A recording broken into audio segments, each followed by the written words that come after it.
আসসালামু আলাইকুম। বাংলাদেশ বেতার রাজশাহী স্থানীয় সংবাদ পড়ছি রুকসানা আক্তার লাকি। আগামীকাল ৫ই আগস্ট জুলাই গণ অভ্যুত্থান দিবস ২০২৬। সারা দেশের ন্যায় রাজশাহীতেও যথাযোগ্য মর্যাদায় দিবসটি উদযাপন করা হবে। এ উপলক্ষে নানা কর্মসূচি গ্রহণ করেছে রাজশাহী জেলা প্রশাসন। দিবসটি উপলক্ষে ওই দিন সকাল ৯টায় রাজশাহী মহানগরীর সিএনবি মোড়ে জুলাই স্মৃতিস্তম্ভে জুলাই শহীদদের স্মরণে ফুল দিয়ে শ্রদ্ধা জানানো হবে। ১১টায় জেলা শিল্পকলা একাডেমি মিলনায়তনে জুলাই শহীদ পরিবার এবং জুলাই যোদ্ধাদের সংবর্ধনা ও দিবসের তাৎপর্য তুলে ধরে আলোচনা করা হবে। এছাড়া সুবিধাজনক সময়ে রাজশাহী সিটি কর্পোরেশন ও সকল পৌরসভায় আলোকচিত্র প্রদর্শনী করা হবে। সকল মসজিদে জুলাই শহীদদের বিদেহী আত্মার মাগফিরাত, জুলাই যোদ্ধাদের সুস্বাস্থ্য, দেশের উন্নয়ন ও অগ্রগতি কামনা করে বিশেষ মোনাজাত করা হবে এবং অন্যান্য ধর্মীয় উপাসনালয়ে প্রার্থনা করা হবে। রাজশাহী মহানগরীর সড়ক দ্বীপসমূহ এবং অন্যান্য গুরুত্বপূর্ণ স্থানসমূহে জাতীয় পতাকা সহ বিভিন্ন ব্যানার, ফেস্টুন ও রঙিন নিশান দ্বারা সজ্জিত করা হবে। সকল শিক্ষা প্রতিষ্ঠানে রচনা, আবৃত্তি ও চিত্রাঙ্কন প্রতিযোগিতা এবং জুলাই গণ অভ্যুত্থান দিবসের তাৎপর্য সম্পর্কে আলোচনা করা হবে। এদিকে নওগাঁয় আগামীকাল ৫ই আগস্ট জুলাই গণ অভ্যুত্থান দিবস ২০২৬ উদযাপন উপলক্ষে জেলা প্রশাসনের আয়োজনে দিনব্যাপী বিভিন্ন কর্মসূচি গ্রহণ করা হয়েছে। দিবসের শুরুতেই সকাল ১০:৩০টায় শহরের মুক্তির মোড়ে অবস্থিত জুলাই শহীদ স্মৃতিস্তম্ভে পুষ্পস্তবক অর্পণ করা হবে।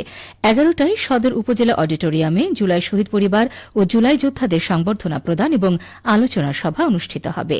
এছাড়া সকল ধর্মীয় প্রতিষ্ঠানে বিশেষ মোনাজাত ও প্রার্থনা, দিনব্যাপী বিভিন্ন গুরুত্বপূর্ণ স্থানসমূহে সড়ক সম্প্রচার, চলচ্চিত্র ও প্রামাণ্যচিত্র প্রদর্শন করা হবে।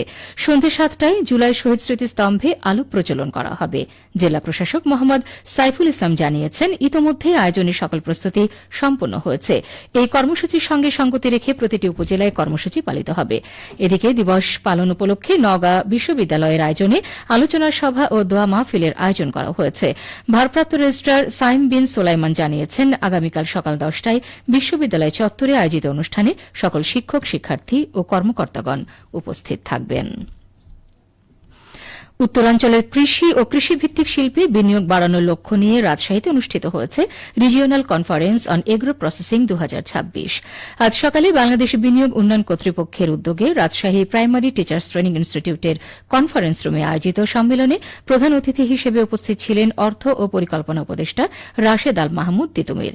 বিভাগীয় কমিশনার ড আহনামা বজলুর রশিদের সভাপতিত্বে অনুষ্ঠানে আরও উপস্থিত ছিলেন বাংলাদেশ বিনিয়োগ উন্নয়ন কর্তৃপক্ষের চেয়ারম্যান চৌধুরী আশিক মাহমুদ বিন হারুন, রাসিকের প্রশাসক মোহাম্মদ মাহফুজুর রহমান রিটন এবং জেলা প্রশাসক কাজী শহীদুল ইসলাম সহ সরকারের বিভিন্ন দপ্তরের ঊর্ধ্বতন কর্মকর্তা এবং রাজশাহী অঞ্চলের কৃষি উদ্যোক্তাবৃন্দ।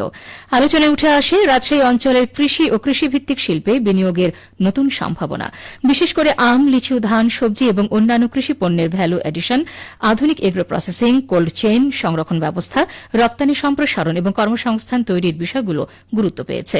আলোচনায় বক্তারা বলেন, উত্তরাঞ্চল কৃষি উৎপাদনে সমৃদ্ধ হলেও পর্যাপ্ত প্রক্রিয়াজাতকরণ শিল্প গড়ে না ওঠায় কৃষকরা অনেক সময় ন্যায্য মূল্য থেকে বঞ্চিত হন। তাই বিনিয়োগ বাড়িয়ে কৃষিপণ্যকে আন্তর্জাতিক মানে প্রক্রিয়াজাত করা গেলে একদিকে যেমন রপ্তানি বাড়বে, অন্যদিকে কৃষকের আয়ও বৃদ্ধি পাবে।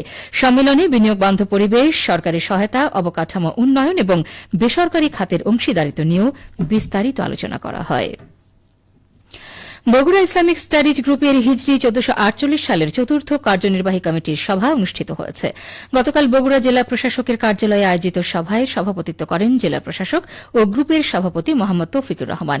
সভায় জেলা প্রশাসক বলেন, ইসলামের প্রকৃত শিক্ষা, মানবিক মূল্যবোধ ও নৈতিকতা সমাজ প্রতিষ্ঠায় ইসলামিক স্টাডিজ গ্রুপ গুরুত্বপূর্ণ ভূমিকা রাখতে পারে। নতুন প্রজন্মের মধ্যে কোরআন সুন্নাহ ভিত্তিক জ্ঞান চর্চা, সহনশীলতা ও সামাজিক দায়বদ্ধতা গড়ে তুলতে এ ধরনের সংগঠনের কার্যক্রম আরও বিস্তৃত হওয়া প্রয়োজন। তিনি বলেন, গবেষণা, আলোচনা ও জ্ঞানচর্চার মাধ্যমে সমাজে ইতিবাচক পরিবর্তন আনতে সবাইকে একযোগে কাজ করতে হবে।